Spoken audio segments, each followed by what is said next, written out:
من يهده الله فلا مضل له ومن يضلله فلا هادي له وأشهد أن لا إله إلا الله وحده لا شريك له وأشهد أن محمدا عبده ورسوله أما بعد فقد قال الله تعالى في القرآن العظيم وفي الفرقان المجيد فأعوذ بالله من الشيطان الرجيم بسم الله الرحمن الرحيم يا أيها الناس اتقوا ربكم الذي خلقكم من نفس واحدة وخلق منها زوجها وبث منهما رجالا كثيرا ونساء واتقوا الله الذي تساءلون به والأرحام إن الله كان عليكم رقيبا يا أيها الذين آمنوا اتقوا الله وقولوا قولا سديدا يصلح لكم أعمالكم ويغفر لكم ذنوبكم ومن يطع الله ورسوله فقد فاز فوزا عظيما وقال أيضا يا أيها الذين آمنوا اتقوا الله حق تقاته ولا تموتن إلا وأنتم مسلمون அளவற்ற அருளாளனும் நிகரற்ற பேரன்புடையோனுமாகிய எல்லாம் வல்ல அல்லாஹ்வின் திருப்பெயரால் ஆரம்பம் செய்கிறேன். கண்ணியத்திற்குரியவர்களே, அல்லாஹ் ரப்புல் ஆலமீன் நமக்கு பணித்த கட்டளையை நிறைவேற்றுவதற்காக நாம் எல்லோரும் இங்கே ஒன்று கூடி இருக்கிறோம்.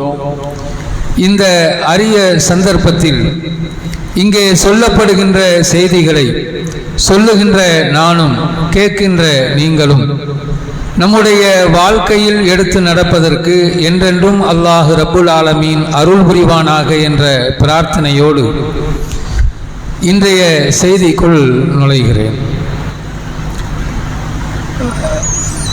கண்ணியத்திற்குரியவர்களே, நாம் 1446 ஹிஜ்ரி ரபியுல் அவ்வல் மாதத்திலே இருக்கிறோம். இந்த மாதத்தில் நபிகளார் ஸல்லல்லாஹு அலைஹி வஸல்லம் அவர்கள் பிறந்தார்கள் என்ற வரலாற்று குறிப்பில்லாத ஒரு அடிப்படையை நம்பிக்கையாக வைத்து இறந்த தினம் ரபியுல் அவ்வல் மாதம் என்பது கன்ஃபார்மாக இருக்கு. ஆனால் ரசூலுல்லாஹ் பிறந்தது ரபியுல் அவ்வல் மாதமா, அதில் கருத்து வேறுபாடு இருக்குது. ரஜப் மாதம்ன்றாங்க, சில பேர் ஜமாத்துல் அவ்வல் அப்படிங்கிறாங்க. இப்படி வரலாற்றில் குறிப்பிடப்படாத ஒன்றை அடிப்படையாக வைத்து நபிகளார் ஸல்லல்லாஹு அலைஹி வஸல்லம் அவர்கள் இந்த தினத்தில் பிறந்தார்கள், இந்த மாதத்தில் பிறந்தார்கள் என்ற அடிப்படையில் அவர்களுக்கு பிறந்த நாள் கொண்டாடுவது, அந்த ரபியுல் அவ்வல் மாதத்தின் முதல் 12 நாட்களை புனிதமாக கருதி அந்த நாட்களில் அவர்களுடைய புகழை ஒன்று கூடி அமர்ந்து பள்ளி வாயில்களிலும் வீடுகளிலும் மௌலிது என்ற பெயரில் அதை அவர்களுடைய புகழை பாடுவது என்பதின் அடிப்படையில் நம்மில், அதாவது முஸ்லிம்களில் பெரும்பாலானவர்கள் இந்த காரியத்தை நடைமுறைப்படுத்தி கொண்டிருப்பதை நாம் பார்க்கிறோம்.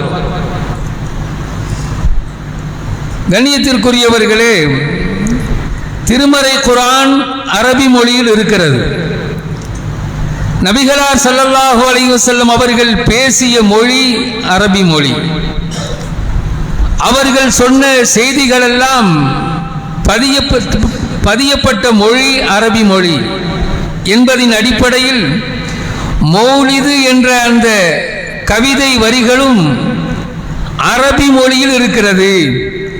எனவே அதற்கு புனிதத்துவம் இருக்கிறது என்று அறியாமை காரணமாக அதை இப்படி புனிதம் இருக்கிறது என்று விளங்கிக் கொண்டு அதில் சொல்லப்பட்ட அந்த வரிகளை பாடலாக பாடிக்கொண்டு அதனால் எங்களுக்கு பரக்கத்து கிடைக்கும், அதனால் அல்லாஹ்வுடைய தூதரின் அருள் கிடைக்கும் என்றெல்லாம் நம்பிக்கை கொண்டு இந்த ஒரு செயலை வணக்கமாக கருதி செயல்படுகின்ற நிலையை நாம் பார்க்கிறோம். அந்த அரபி மொழியில் அந்த வரிகளை அதை ஓதுகின்ற மக்கள், அதை படிக்கின்ற அந்த மக்களிடத்திலே சென்று என்ன சொல்லப்பட்டிருக்கிறது என்று நாம் கேட்டோம் என்று சொன்னால் அதற்கான பொருளை அவர்களால் சொல்ல முடியாது. ஏனென்றால் அவர்கள் அதை அறிந்து வைத்திருக்கவில்லை.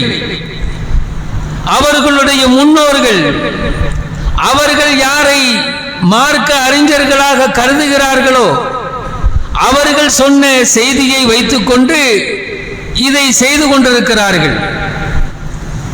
அல்லாஹ்வுடைய தூதர்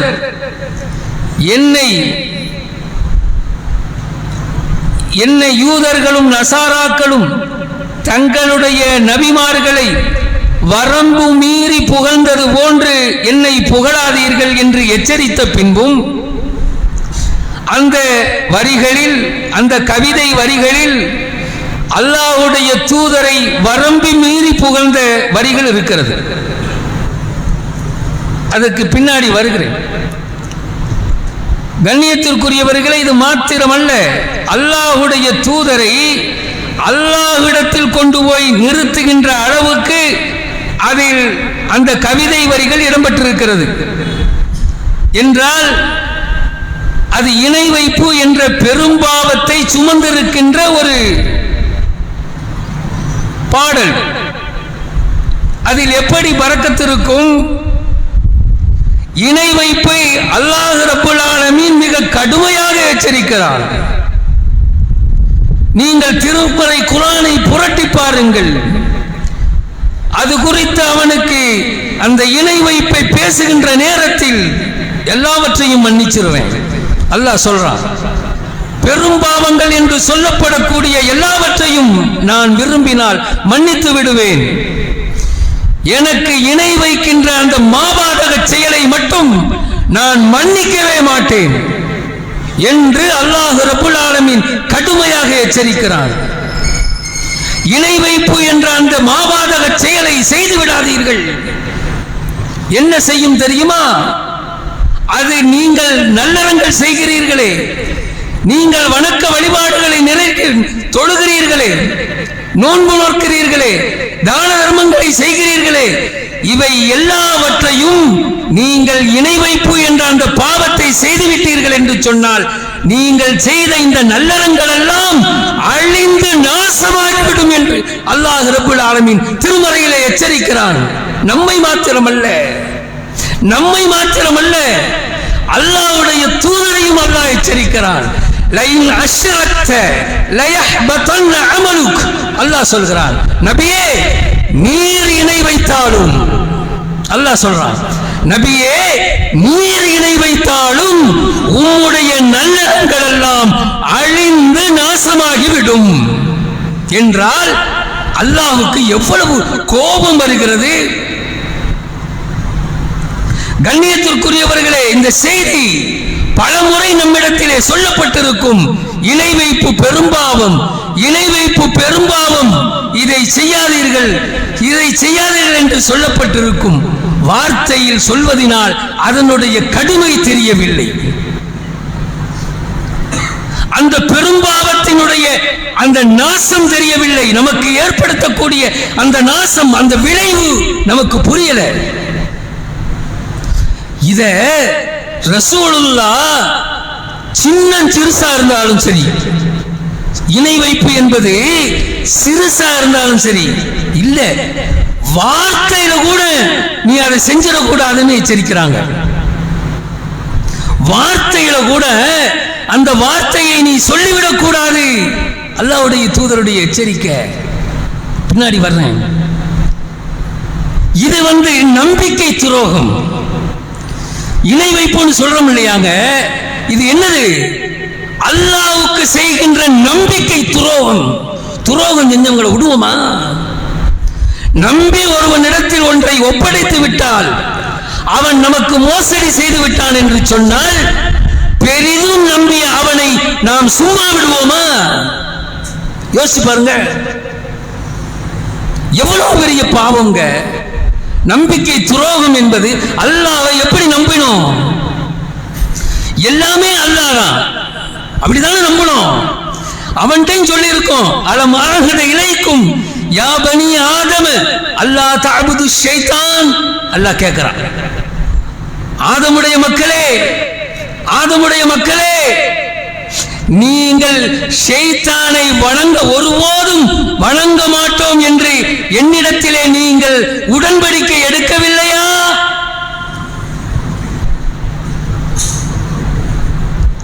புரியுதா? அல்லாஹ்வை தவிர்த்து மற்றவர்களை வணங்குவது, மற்றவர்களிடத்திலே பிரார்த்திப்பது, மற்றவர்களை புகழ்வது, வரம்பு மீறி புகழ்வது, அல்லாஹ்வுடைய நிலையில் வைத்து புகழ்வது என்ன பாவம்? ஷைத்தானை வணங்குவதற்குரிய சமம் என்று அல்லாஹ் சொல்றான். இப்படி நீங்கள் வணங்க மாட்டேன் என்று என்ற உடன்படிக்கை எடுக்கலையா? அல்லாஹ் கேட்கிறானே, எவ்வளவு பெரிய பாவம்! இந்த துரோகத்தை செய்ததால் நபியின் தந்தைக்கு மன்னிப்பில்லை, இந்த துரோகத்தின் செய்ததால் நபியின் மகனுக்கு மன்னிப்பில்லை, இந்த துரோகத்தின் செய்ததால் நபியின் மனைவிமார்களுக்கு மன்னிப்பில்லை என்றால் புரிய வேண்டாமா? இப்ராஹிம் நபி எப்படிப்பட்ட நபி? அவர் ஏகத்துவத்தை எடுத்து வைத்த விதம், மக்களிடத்திலே பிரச்சாரம் செய்த விதம், அவர்கள் செய்த அந்த மார்க்க பிரச்சாரம், அவர்கள் அதனால் ஏற்படுகின்ற அந்த விளைவுகளை தாங்கிக் கொண்ட விதம், சகித்துக் கொண்ட விதம், அவர்களுடைய குடும்பத்தை நடத்திய விதம், எல்லாவற்றிற்கும் அல்லாஹ்வை சாட்சியாக்கி, அல்லாஹ்வே அல்லாஹ் தான் ஒருவன். நம்ம சொல்றோம் இல்லைங்க, குல் ஹுவல்லாஹு அஹத், சூரத்துல் இக்லாஸ் அடிக்கடி ஓதுறமே. ஒரு நபி தோழர் தொழுகையில் அதையே தான் ஓதிக்கிட்டு இருந்தாராம். எப்போ பார்த்தாலும் குல் ஹுவல்லாஹுவே ஓதுறாரு அப்படின்னு சொன்னால் அவருக்கு சொர்க்கம் நாங்கள் ரசூலுல்லாஹ். என்ன காரணம்? முழுக்க முழுக்க அல்லாஹ்வின் தன்மைகளை சொல்லுகின்ற அந்த வரி, அல்லாஹு அஹத் அஹத் அஹத் சொல்றோம் இல்லையா? மாறுபடுறவங்க சொல்லிட்டு அவன் தனித்தவன், அவனுக்கு நிகராக எவனும் இல்லை, எதுவும் இல்லை என்று நாம் அடிக்கடி இந்த சூறாவை ஓதி சாட்சியம் சொல்லிவிட்டு அதற்கு மாற்றமாக நடப்பது எந்த விதத்தில் நியாயம்? எந்த விதத்தில் நியாயம்? கொஞ்சம் யோசிச்சு பாருங்க. அல்லாஹ்வுடைய தூதர் சொல்றாங்க, நான் ரொம்ப பயப்படுறேன், நான் ரொம்ப பயப்படுறேன், சின்ன இணை வைப்பு நீங்க செஞ்சிருவீங்களோ? அல்லாஹ்வுடைய தூதர் சொல்றாங்க, இன்னமா அஹ்வஃப அலைக்கும், அந்த ஹதீஸ் ஞாபகத்தில் வரல, அஷ்ஷிருக்கு பில்லாஹ், நீங்கள் அல்லாஹ்வுக்கு இணை வைத்து விடுவீர்களோ என்று நான் அஞ்சுகிறேன். நபித்தோழர்களை பார்த்து சொல்றாங்கங்க, நபித்தோழர்களை பார்த்து சொல்றாங்க. யோசிக்க முடியுமா? அல்லாஹ்வுடைய தூதர் இருக்கிறாங்க, ஒவ்வொன்றையும் பண்படுத்துறதுக்கு அவங்க முன்னாடியே இருக்கிறாங்க. நீங்கள் இணை வைத்து விடுவீர்களோ என்று நீங்க பெருசா மற்ற தெய்வங்களை வணக்க வழிபாட்டுக்காக எடுத்துக்கொள்வீர்கள், அந்த பயம் இல்லை. சின்ன இணை வைப்பு அல்லாஹ்வுடைய தூதர் சொல்றாங்க. வமஷிர்குல் அஸ்கர், நபித்தோழர்கள் கேட்கிறாங்க, அடி என்ன சின்ன இணை வைப்புனா என்ன, யார சொல்லலாம், என்னது என்று நபித்தோழர்கள் கேட்கும்போது, அர்ரியா, முகஸ்துதி, முகஸ்துதி, மற்றவர்களுக்கு காட்டுவதற்காக, மற்றவர்களால் நான் பாராட்டப்பட வேண்டும் என்பதற்காக என்னுடைய வணக்க வழிபாடுகளை, என்னுடைய நல்லறங்களை நான் அமைத்துக் கொண்டேன் என்று சொன்னால் அது சிறிய இணை வைப்பு. இது கூட உன்கிட்ட வந்துடக்கூடாது அப்படின்னு அல்லாஹ்வுடைய தூதர் எச்சரிக்கிறாங்க. என்றால் இது துரோகம் இல்லையா? அல்லாஹ்வுக்கு செய்யற துரோகம் இல்லையா? நபி இப்ராஹிம் அலைஹிஸ்ஸலாம் அல்லாஹ்வால் தேர்ந்தெடுக்கப்பட்ட, அல்லாஹ் தனக்கு நண்பனாக்கிக்கிட்டாங்க. தனியா நிற்கிறாரு, தனியா என்னுடைய மார்க்கத்தை பிரச்சாரம் செய்கிறார், அதனால் ஏற்படுகின்ற விளைவுகள் அனைத்தையும் பொறுத்துக் கொள்கிறார். எவ்வளவு பெரிய துன்பத்திற்கு ஆளாக்கப்பட்ட தாக்கப்பட்டாலும் நெருப்பு குண்டத்தில் வீசி எறியப்பட்டாலும் நான் பாதுகாப்பேன் என்ற நம்பிக்கையில் அவர் இருந்தார் என்பதற்காக வத்தஹதல்லாஹு இப்ராஹீம கலீலா, அல்லாஹ் இப்ராஹீமை நண்பனாக தேர்ந்தெடுத்துக் கொண்டேன் என்று சொன்னானா இல்லையா? இந்த மனித சமுதாயத்திற்கு தலைவனாக உன்னை ஆக்கி இருக்கிறேன் என்று டிக்ளேர் பண்ணானா இல்லையா? அந்த இப்ராஹிம் நபியினுடைய தந்தை சிலையை செய்து விற்கக்கூடியவர். யாரு? அல்லாஹ்வால் நண்பனாக தேர்ந்தெடுக்கப்பட்ட நபி. சிலையை செய்து விற்கக்கூடியவருங்க. அவர்கிட்ட போய் சொல்றார் இப்ராஹிம் நபி. என்ன சொல்றாங்க? யா அபதி லா தஅபுது ஷைத்தான். யா அபதி, தந்தையே, ஷைத்தானை வணங்காதீர்கள். சிலையை வணங்காதன்னு சொல்லல, புரியுதா? சிலையை வணங்காதீர் என்று சொல்லல. ஷைத்தான், அல்லாஹ் அப்படியே சொல்றான், யா அபதி லா தஅபுது ஷைத்தான், ஷைத்தானை வணங்காத. நம்ம சொன்னா அவளியா தர்கால போய் முட்டிக்கிட்டு கிடக்கிறவங்கள்ட்ட போய் சகோதரர் ஷைத்தானை வணங்காதீங்கன்னு சொன்னா நம்மளை அடிச்சு கொன்னே போடுவோம். நான் சொல்லலைங்க, அந்த செயல், அந்த வணங்குதல், அதாவது அல்லாஹ்வை தவிர்த்து அந்த செயல், அந்த வணக்க வழிபாடு என்பது மற்றவர்களுக்கு செல்லுமானால் அது ஷைத்தானை வணங்குவது என்று அல்லாஹ் சொல்றான். முதல்ல ஓதி காட்டின யாசின் சூரால வரக்கூடிய ஆயத்தை, அலமாகது இலைக்கும் யாபனி ஆதும் அல்லாஹ் தாபுது ஷைத்தான், ஷைத்தானை வணங்க மாட்டேன் என்று நீங்கள் என்னிடத்திலே ஒப்பந்தம் செய்து கொள்ளவில்லையா, உடன்படிக்கை எடுத்துக் கொள்ளவில்லையா என்று அல்லாஹ் கேட்டானே. அப்போ மற்றவர்களுக்கு கொடுக்கப்படக்கூடிய அந்த இணை வைப்பு அல்லாஹ்வை இடத்துல கொண்டு போய் நிறுத்துறது, வணக்க வழிபாடு செய்யறது என்னது? ஷைத்தானை வணங்குவது, ஷைத்தானை கடவுளாக ஏற்றுக்கொள்வது. புரியுதா? துரோகம் சொல்றாங்க. சொன்னா அவங்க என்ன செய்யறாங்க? யாரு? நபி இப்ராஹிம் நபியினுடைய தந்தை என்ன சொல்றாங்க? யா இப்ராஹிம் லைலம் தந்தை. இதுல இது இந்த மாதிரி சொல்றதெல்லாம் விட்டு சொல்லிக்கிட்டு இருக்காத. இதுல இருந்து நீ விலகல அப்படின்னு சொன்னா லாரிசுமன்னக், கல்லால் அடிச்சு கொன்றுவேங்கிறார். யாரு? தந்தை தன் மகனை பார்த்து சொல்கிறார். என்கிட்ட ஓடி போயிரு, இங்க இருக்காத, இதெல்லாம் சொல்லிக்கிட்டு இங்க வந்துடாத, உறவே வேண்டான்னு சொல்லி இங்க நின்று இதை சொல்லிக்கிட்டு இங்க நின்னா கல்லால் அடித்து கொள்வேன். தந்தை தான் பெற்ற பிள்ளையை பார்த்து சொல்ற வார்த்தைங்க. நடக்குதா இல்லையா? இப்பவும் நடக்குது. நம்ம வாப்பாட்ட சொன்னோம்னா, எல்லாம் நான் பார்த்து ஓத வச்சவன், உனக்கு என்ன தெரியும் சொல்வாங்களா இல்லையா? நீ என்னத்தை கத்துக்கிட்டு வந்துட்ட. ஆனா நம்ம அவர் மாதிரி அடிக்க மாட்டாங்க, கொஞ்சம் பாசம் இருக்கும், சரியா? ஏச வேணா செய்வாங்க. ஆனா அவர் என்ன சொல்றாரு? இணைவு ஷைத்தான வணங்காதன்னு சொன்ன உடனே கோபப்பட்டு நான் கொன்றுவேன், கல்லால் அடிச்சே கொள்ளுவேன். இப்ராஹிம் நபியை பார்த்து சொன்ன உடனே அவர் வந்துடுறாரு. சலாமுன் அலைக்கும், போங்க நான் வாரேன் அப்படின்னு சொல்லிட்டு வெளியே வந்துடுறார். வெளியே வந்து சஅஸ்தக்ஃபிரு லக மீ ரப்பி ஹனியா, என்னுடைய ரப்புவிடத்தில் அவன் இரக்கமும், என் மீது அவன் இரக்கமுடையவனாக இருக்கிறான், எனவே உனக்காக நான் பாவ மன்னிப்பு கோருவேன் என்று சொல்றார்கள். பாவ மன்னிப்பு கோருவேன். உடனே அல்லாஹ் என்ன செய்யறான்? இப்போ ஒரு குர்ஆன் வசனம் இருக்கிறது. மா கான லின்னபி வல்லதீன ஆமனு, எந்த நபிக்கும் எந்த முஸ்லிமுக்கும் இணை வைப்பவர்களுக்கு பாவம் மன்னிப்பு கோருவது அனுமதி இல்லை, அல்லாஹ் சொல்றான். இதே மாதிரி அன்னைக்கு நபிக்கு, இப்ராஹிம் நபிக்கு சொல்றான். சொன்ன உடனே அவர் விளங்கியறார். விளங்கின உடனே சொல்றார், அல்லாஹ் குர்ஆன்ல சொல்றான், ஃபலம்மா தபையன, அவர் விளங்கி, அன்னஹு அதுஉல் லில்லாஹ், அவர் யார்? தன்னுடைய தந்தை அல்லாஹ்வின் விரோதியாக இருக்கிறார்.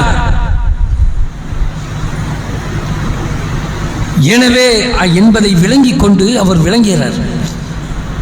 தந்தைக்கு மன்னிக்க மாட்டேன், நீ மன்னிப்பு கேட்காத, அவன் இணை வைக்கிறவன் என்று சொன்ன உடனே, என்னையா அல்லாஹ், என் தந்தைக்கே மன்னிப்பு கிடையாதா, என் தந்தைக்கே மன்னிப்பு கிடையாதான்னு சண்டைக்கு போகலங்க அல்லாட்ட, கோவிச்சுட்டு போகல. என்ன சொல்ற விளங்கிறாரு. ஆகா, அவர் நம்மை எதிர்க்கிற அல்லாஹ்வை எதிர்க்கிறார் என்று. அவர் என் தந்தையாக இருந்தாலும் சரி அல்லாஹ்வுடைய விரோதி. எனவே அவருக்காக நான் ஒருபோதும் அல்லாஹ்விடத்தில் பாவ மன்னிப்பு கோர மாட்டேன். முடிவுக்கு வர்றார். அல்லாஹ் பாராட்டுறான், இன்ன இப்ராஹிம் லஅவ்வாஹுன் ஹலீம், அவர் நல்லவர், இரக்கமுடையவர், பொறுமைசாலி, சகிப்புத்தன்மையுடையவர் அப்படிங்கிறான் அல்லாஹ். ஃபலம்மா தபய்யன லஹு அன்னஹு அதுஉ லில்லாஹ், அவர் விளங்கிக் கொண்ட பொழுது அவர் அல்லாஹ்வுடைய தன்னுடைய தந்தை அல்லாஹ்வின் விரோதி என்று விளங்கியதின் காரணமாக அல்லாஹ் என்ன சொல்றாரு, அவர் நான் ஒருபோதும் என்னுடைய தந்தைக்காக அல்லாஹ்வின் விரோதியாக இருப்பதால் பாவ மன்னிப்பு கோர மாட்டேன். முடிக்கிறாரா இல்லையா? அடுத்து நூஹ் அலைஹிஸ்ஸலாம் அவருடைய மகன், நீண்ட சம்பவம் குர்ஆன்ல இருக்கு, படிச்சு பாருங்க. அதாவது வெள்ளப்பரலையும் ஏற்படுது, அழிக்க போறான் அல்லாஹ், தண்டனை வரப்போகுது. கப்பலை ஏற்றி நூஹ் நபியையும் நூஹ் நபியினுடைய ஏற்றுக்கொண்ட அந்த சமுதாயத்தவர்களையும் ஏற்றியாச்சு, கப்பலில் ஏற்றியாச்சு. மகன் மட்டும் வெளியே நிற்கிறான், நூஹ் நபியினுடைய மகன் மட்டும். வெள்ளம் வருது, வானம் கொப்பளிக்கிறது, பூமி பொளந்து தண்ணியை கொட்டுது, கப்பல் மிதக்க ஆரம்பிச்சிருச்சு.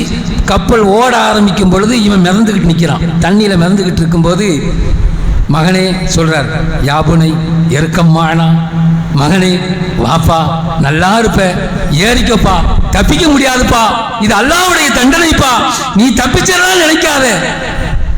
அவன் சொல்றான், சஆவி யாசிமுனி இலல் ஜபனி மினல் மா, தண்ணீரிலிருந்து என்னை பாதுகாக்கக்கூடிய மலையின் மீது நான் ஏறி தப்பித்துக் கொள்வேன்னு அவன் அப்பா கிட்ட சொல்றான், வாப்பாட்ட. என்னாச்சு? மூழ்கடிக்கப்படுது. மூழ்கடிக்கப்பட்ட உடனே இவங்க கண்ணு முன்னாடியே மகன் செத்து போவதை பார்க்கிறார் நூஹ் நபி. தான் பெத்த புள்ளங்க, தான் பெத்த புள்ள. ஒவ்வொரு தகப்பனும் தன்னுடைய மகனை அந்த நிலையில் வைத்து சிந்தித்து பாருங்க. அல்லாஹ்வை மறுக்கக்கூடிய இடத்தில் இருக்கிறான், அல்லாஹ்வுக்கு இணை வைக்கக்கூடிய இடத்தில் இருக்கிறான், அல்லாஹ்வால் அழிக்கப்படுகிறான் என்கின்ற பொழுது துடிக்கிறாரு, பெத்த வயிறு துடிக்குது. யா இறைவா, இறைவா, ரப்பி ரப்பி இன்னபடி மின்னகலி, இறைவா என்னுடைய மகன் அல்லவா, என்னுடைய குடும்பத்தை சார்ந்தவன் அல்லவா, இறைவா என் மகன், என் மகன், என் குடும்பம். சொல்றாரா இல்லையா? அல்லாஹ் சொல்லி காட்டுறாங்க, அல்லாஹ் சொல்லி காட்டுறான். என் மகன், என் குடும்பம், அல்லாஹ்ட்ட கெஞ்சிறாரு. அல்லாஹ் சொல்றாங்க, யா நூஹ் இன்னஹு லைஸ மின் அஹ்லி, அவன் உன்னுடைய குடும்பத்தவன் அல்ல.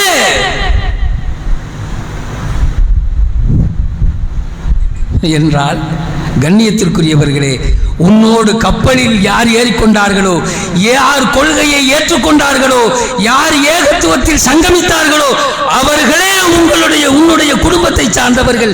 நீ பெற்றிருக்கலாம், ஆனாலும் என்னை மறுத்தவன், எனக்கு இணை வைத்தவன் உன்னுடைய குடும்பத்தை சார்ந்தவன் அல்ல. இது மாதிரி இந்த மாதிரி செயலை கட்டிட்டு என்கிட்ட வராத, இது நல்ல செயலும் அல்ல. அல்லாஹ் எச்சரித்த உடனே அவன் எச்சரிக்கிறது எப்படி எச்சரிக்கிறான் பாருங்க, நான் உன்னை மடையர்களில் ஒருவனாக ஆக்கி விடுவேன். நூஹ் நபியை பார்த்து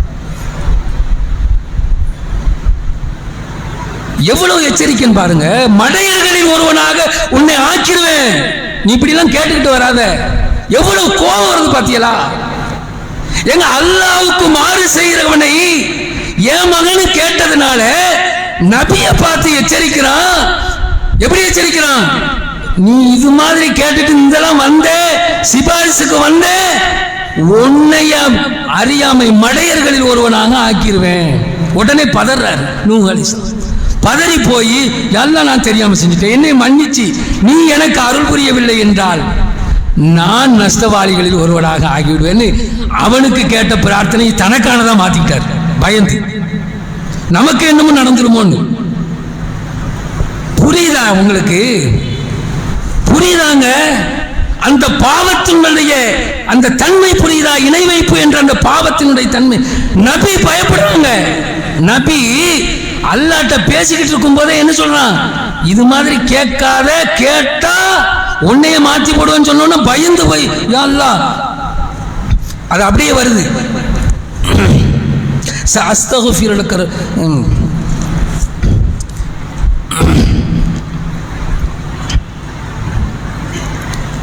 அந்த ஆயத்து மன்னிச்சு என்ன அருள் புரியலைன்னா நான் நஷ்டவாளிகள் ஒருத்தனா ஆயிடுவேன், என்னை மன்னிச்சிரியா அல்லான்னு மகனுக்கு கேட்கறத விட்டு போட்டு அவருக்கு கேட்க ஆரம்பிச்சிட்டார். நபிமார்களுடைய மனைவிமார்கள் லூத் அலைஹிஸ்ஸலாம், நூஹ் அலைஹிஸ்ஸலாம், 2 நபிமார்களுடைய மனைவிமார்கள் போங்கடி நரகத்திற்கு. அல்லாஹ் குர்ஆன்ல சொல்றாங்க, நான் சொல்லல. வகீல துகுலன் நார் மஅத் தாஹிலீன், அல்லாஹ் சொல்றான் போங்கடி. எங்க வந்து, யார்கிட்ட வந்து, என்னத்தை காட்டிக்கிட்டு இருக்க? நரகத்திற்கு செல்லுங்கள் என்று அல்லாஹ் எச்சரிக்கிறான். துரோகம் இழைத்தார்கள் அல்லாஹ். தரபல்லாஹு மஸலல் லில்லதீன கஃபரு இம்ரஅத நூஹ் வ இம்ரஅத லூத். நூஹ் நபியினுடைய மனைவி, லூத் நபியினுடைய மனைவி இருவரையும் நிராகரிப்பவர்களுக்கு உதாரணமாக ஆக்கினோம் அப்படிங்கிறான். நபிமார்களுடைய மனைவிமார்கள்ங்க, நபிமார்களுடைய மனைவிமார்கள் அல்லாஹ்வின் மன்னிப்பில் இருந்து நரக தண்டனையை பெற்றவர்கள். அல்லாஹ் குர்ஆன்ல சொல்லி காண்றான். யோசிக்க வேண்டாமா? இவ்வளவு பெரிய பாவங்களை, இந்த இணை வைப்பு என்ற பாவங்களை சுமந்து நிற்கிறது மௌலிது பாடல் வரிகள். எப்படி ஓதுறாங்க? அந்த கஃபாருல் ஹதாயா வத்துனுபில் மூபிகாதி. ஓதுறாங்களா இல்லையா? வாசகம் இருக்குது. யா நபி சலாம் அலைக்கும், யா ரசூல் சலாம் அலைக்கும், அந்த வரியில் வரும். பாவங்களை மன்னிப்பவரே, என்னுடைய பாவங்களை மன்னிப்பு. எப்படிப்பட்ட பாவங்களை? பெரும்பாவங்களையும் மன்னிச்சிருங்கன்னு அல்லாஹ்வுடைய தூதர்கிட்ட கேட்குறாங்கங்க. அல்லாஹ் கேட்குறான் குர்ஆன்ல, வமன் யக்ஃபிரு துனூப இல்லல்லாஹ். அல்லாஹ்வை தவிர்த்து எவன் பாவத்தை மன்னிப்பான்? எவன் மன்னிப்பான்? அல்லாஹ் கேட்குறான் குர்ஆன்ல. ஆனால் இவன் எங்க கேட்குறான்? இவன் எங்க கேட்குறான்? பாவ மன்னிப்பு அல்லாஹ்வுடைய தூதர்கிட்ட கேட்குறான். அழித்தொழிக்கும் பாவங்களையும் என்னுடைய தவறுகளையும் மன்னிப்பவரே,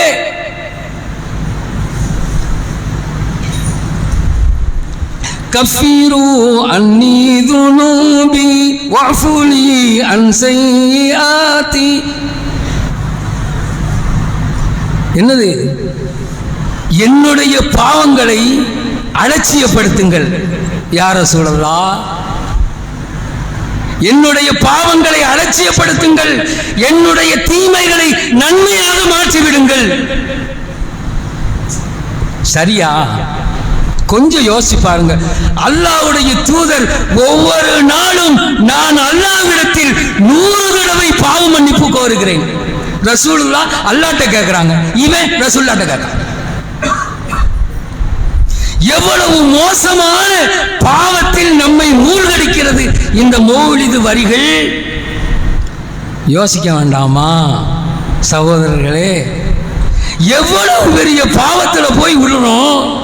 மன்னிக்கவே முடியாத குற்றம்னு சொல்லிறான் அல்லாஹ். வமன் யுஷ்ரிக் பில்லாஹ், யார் அல்லாஹ்வுக்கு இணை வைத்து விட்டாலோ ஃபகத் ஹர்ரமல்லாஹு அலைஹில் ஜன்னah, சொர்க்கத்தை அவர்களுக்கு தடை செய்து விட்டேன். அல்லாஹ்வுடைய வரி. இதுக்கு தானங்க கத்துறோம், இதுக்கு தானங்க கெஞ்சுறோம். நல்லா இருப்பாப்பா, என் பாப்பாவே, என் மோனே, என் மாமாவே, என் மச்சானே, என் மாமி, வேண்டாம் விட்டுரு. படுபாதக செயல கொண்டு போய் விட்டுரும். நாளை மறுமையில் நம்மால் தப்பிக்கவே முடியாது. கொடூர குற்றம் செய்தவர்களை கூட, கொலையாளியை கூட அல்லாஹ் மன்னிச்சிருவேன்றான், விபச்சாரி அல்லாஹ் மன்னிச்சிருவேன்றான். ஆனால் அவனுக்கு இணை வைத்தவனை ஒருபோதும் நான் மன்னிக்கவே மாட்டேங்கிறான். சொர்க்கத்தை தடை செய்து விட்டேன்கிறான். தப்பிக்க முடியாது. வேண்டாம் விட்டுருங்க, கெஞ்சிரமை எதுக்கு? இது வேணும், இதை தூக்கிட்டு திருப்பி திருப்பி இதை பேசுறோமே எதுக்கு? எங்களுக்கு ஆசையா? எப்படியும் செஞ்சுட்டு போறான்னு எனக்கு என்ன, விட்டு விட்டு விடலாம் இல்லைங்க. எங்களுக்கு என்ன இருக்கு? எதற்கு இந்த பிரச்சாரத்தை முன்னெடுக்கிறோம்? எப்படி நாம் இப்பொழுது சந்தோஷமாக இங்கே வந்து குழுமி விட்டு இங்கிருந்து விடைபெறும் போது ஒவ்வொருவரையும் பார்த்து எப்படி இருக்க, நல்லா இருக்கியா, என்ன செய்யற அப்படின்னு சந்தோஷமாக கைகுலுக்கி கொண்டு போகிறோமே, விடைபெறோமே. நாளை மறுமையிலையும் அதே மாதிரி இருக்கணுமா இல்லையாங்க? சொர்க்கத்தில் ஒருத்தருக்கு ஒரு சந்திச்சா, வந்துட்டியா நீ, வந்துட்டியா நீ, வந்துட்டியா நீ, வந்துட்டியா, எப்ப உனக்கு சொர்க்கம் உனக்கு சொர்க்கம் கிடைக்கணும் இல்லைங்க? கிடைக்கணும் இல்ல? அந்த நம்பிக்கை உள்ளவர்கள் தானே நாம. அதுக்கு தான் சொல்றோம் வேண்டாம். அல்லாஹ்வுடைய தூதர் சொல்றாங்க, அல்லாஹ்வுடைய தூதர் சொன்னாங்க, லா யகூலன்ன அஹதுக்கும், உங்களில் ஒருவர் சொல்லாத, எப்படி அல்லாஹும் மக்ஃபிர்லி இன் ஷிஅத வர்ஹம்னி இன் ஷிஅத. எப்படி சொல்றாங்க பாருங்க, வார்த்தையில கூட இணை வைப்பு வந்துடக்கூடாது. இவன் அல்லாஹ்ட்ட தான் பிரார்த்திக்கிறான். அந்த ஹதீஸ் அது. இந்த ஒரு ஹதீஸை வச்சுக்கிறங்க, அல்லாஹ்ட்ட தான் பிரார்த்திக்கிறாங்க. நீங்க உங்களில் எவரும் நீங்கள் இப்படி பிரார்த்திக்காதீர்கள். அல்லாஹ்ட்ட தான் நீங்க கேட்குறீங்க. ஆனால் அல்லாஹ்ட்ட கேட்கும் போது, இறைவா நீ விரும்பினா என்னை மன்னிச்சிரு, நீ நாடினா என்னை மன்னிச்சிரு, நீ நாடினா எனக்கு அருள் புரி, கருணை புரி, இரக்கம் காட்டுன்னு கேட்காத. எங்க அல்லாஹ்ட்ட கேட்கிற பிரார்த்தனையில கூட இணை வைப்பு வந்துவிடக் கூடாது என்று அல்லாஹ்வுடைய தூதர் எச்சரிக்கிறாங்க. சொன்னா யோசிச்சு பார்க்கணுமே, அந்த வரிகள் எல்லாம் எவ்வளவு மாபாதக செயலை சொல்லி தருது. அர்த்தம் புரியாம நம்ம ஓதிக்கிட்டு இருக்கிறோமே. யாரிடத்திலாவது தூக்கி சென்று தௌஹீத் ஜமாத்துக்காரன் இப்படியெல்லாம் பிரச்சாரம் பண்ண அரபி தெரிஞ்சவங்கள்ட்ட போய் ஓதி பாருங்க, இதை கேட்டு பாருங்க, இதுக்கு இதுதானே அர்த்தம். செய்யணுமா இல்லையாங்க? கண்ணியத்திற்குரியவர்களே, எதற்காக நாம் திரும்ப திரும்ப இந்த தலைப்புகளை எடுத்து நாம் பேசுகிறோம் என்று சொன்னால், இன்றைக்கு தமிழகம் எங்கும் நம்முடைய மர்கசுகளில் இதே தலைப்பின் கீழ் தான் பிரச்சாரம் செய்யப்படுகிறது. என்ன காரணம்? முஸ்லிம்களில் பெரும்பாலானவர்கள் இதை தூக்கி வைத்து கொண்டாடி கொண்டிருக்கிறார்கள். இது தவறு என்பதை அவர்களுக்கு நம்மில் ஒவ்வொருவரும் உணர்த்த வேண்டும். செய்யாதீங்க. இணை வைப்பு என்ற பாவம் பெரும்பாவம் இருக்கிறது. அல்லாஹ் ரப்புல் ஆலமீன் சொல்லி காட்டுகிறான், ஃபலம்மா நசு மாதுக்கிரு பிஹி. எதற்காக நாம் இப்படி பிரச்சாரம் செய்கிறோம் என்று சொன்னால், ஃபலம்மா நசு மாதுக்கிரு பிஹி, அவர்களுக்கு அந்த செய்த உபதேசத்தை அவர்கள் மறந்துவிட்ட பொழுது, அஞ்சைனல்லதீன யன்ஹவுன அனிஸ்ஸூஇ, பாவங்களிலிருந்து விலகியவர்களை நாம் காப்பாற்றினோம். பாவங்களிலிருந்து செய்யாத, இதை செய்யாத, இது பாவம், அல்லாஹ்வுக்கு செய்கின்ற அநீதி, துரோகம் என்று எச்சரித்துக் கொண்டவர்களை காப்பாற்றப்படுவோம். இதனால தான் நம்ம சொல்றோம். குறைந்தபட்சம் நம்ம சொல்லல, நாமளும் அவளோடு சேர்ந்து அல்லாஹ் அந்த வசனத்தை அதை தொடர்ந்து சொல்றான்.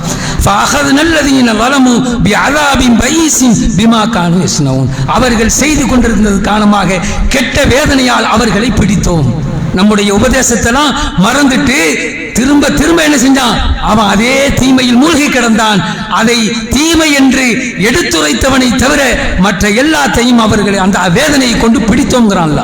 எனவேதான் கண்ணியத்திற்குரியவர்களே, நாம் உணர வேண்டும், பெரும்பாவங்கள், நம்முடைய அந்த பெரும்பாவங்களில் தலையாய பாவமாக இருக்கிற இணை வைப்பை சுமந்து நிற்கக்கூடிய இந்த மௌலிதை நாம் ஒருபோதும் தொட்டுவிடக்கூடாது, நினைச்சு கூட பார்க்கக்கூடாது. அல்லாஹ்விடத்திலிருந்து நாம் நேற்றைக்கு செய்திருந்தால் மன்னிப்பு கேட்டு மனம் திருந்தி பாவ மன்னிப்பு கோரினால் அல்லாஹ் நிச்சயமாக மன்னிப்பான். அவன் கருணையாளன் என்பதை சொல்லிக்கொண்டு நிறைவு செய்கிறேன். வாஹிர் தாவானா அல்ஹம்துலில்லாஹி ரப்பில் ஆலமீன்.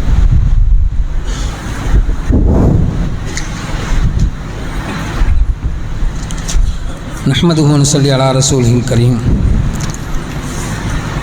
அல்லாஹ் ரப்புல் ஆலமீன் திருமறை குர்ஆனில், யா அய்யுஹல்லதீன ஆமனூ அன்ஃபிகூ மிம்மா ரஸக்னாக்கும் மின் கப்லி அன் யஅதி யௌமுன் லா பைஉன் ஃபீஹி வலா குல்லத்துன் வலா ஷஃபாஅ. இறை நம்பிக்கையாளர்களே, மறுமை உங்களில் பரிந்துரை செய்வதற்கு ஆளில்லாத காலத்தில் உங்களுக்கு சிபாரிசு செய்வதற்கு ஆள் இல்லாத காலம், அந்த காலம் வருவதற்கு முன்னால், உங்களுக்கு நட்பு பயனளிக்காத காலம் வருவதற்கு முன்னால் நீங்கள் என்ன செய்யுங்க? அல்லாஹ்வுடைய பாதையில் அல்லாஹ் உங்களுக்கு வழங்கிய செல்வங்களிலிருந்து அல்லாஹ்வுடைய பாதையில் செலவழிங்க அப்படிங்கிறான். அல்லாஹ் தந்திருக்கிற நமக்கு செல்வத்தை தந்திருக்கிறான். நம்ம நினச்சிக்கிட்டு இருக்கிறோம் நம்ம சம்பாதிச்சு சேர்த்து வச்சிருக்கிறோம். இல்லை, அல்லாஹ் நமக்கு வழங்கிய செல்வம். அல்லாஹ் அப்படியே சொல்றான், அன்ஃபிகு மிம்மா ரஸக்னாக்கும், நாம் உங்களுக்கு வழங்கிய செல்வங்களில் இருந்து இந்த நாள் வருவதற்கு முன்னால் நீங்கள் அல்லாஹ்வுடைய பாதையில் செலவழிங்க. அதே மாதிரி இன்னொரு இடத்துல வான்ஃபிகு மிம்மா ரஸக்னாக்கும் மின் கப்லி அன் யஅதிய அஹதகுமுல் மௌத், உங்களில் ஒருவருக்கு மரணம் வருவதற்கு முன்னால் அல்லாஹ் உங்களுக்கு வழங்கிய செல்வங்களில் இருந்து நீங்கள் அல்லாஹ்வுடைய பாதையில் செலவழிங்க என்று அல்லாஹ் ரப்புல் ஆலமீன் எச்சரிக்கிறான். திடுதிப்புன்னு மரணம் வருது. நம்ம நிறைய விஷயங்களை பார்க்குறோம். சமீபத்தில் வயநாட்டில் கூட நிலச்சரிவில் எத்தனையோ பேர் புதையுண்டு போனார்கள். செல்வம் சேர்த்து வைத்திருந்தாங்க, வீடை கட்டி வச்சுருந்தாங்க, அவங்க நிம்மதியாக தூங்கிட்டு இருந்துறாங்க. நாளைக்கு எந்திரிப்போம், என்னென்ன வேலைகளை செய்வோம் அப்படின்ற எண்ணத்தோடு நினச்சிருப்பாங்க. அவர்கள் சேர்த்து வைத்த செல்வம் அந்த வீடுகளிலே இருந்தது. அவர்கள் சேர்த்து வைத்த சொத்து அது மாட மாளிகைகளாக கோடம் கோபுரங்களாக இருந்தது. நிம்மதியாக உறங்கிக்கிட்டு இருந்தவன் இன்னைக்கு பூமிக்குள்ளே புதைஞ்சு போனான். என்ன செய்யுது? ஒன்றும் செய்ய முடியாது. அதைத்தான் இந்த வாயத்தில் சொல்கிறான், என்னைய கொஞ்சம் அவகாசம் கொடு, எனக்கு கொஞ்சம் அவகாசம் கொடு, என்னைய மௌத்து வரக்கூடிய நேரத்தில் அல்லாஹ் சொல்கிறான்,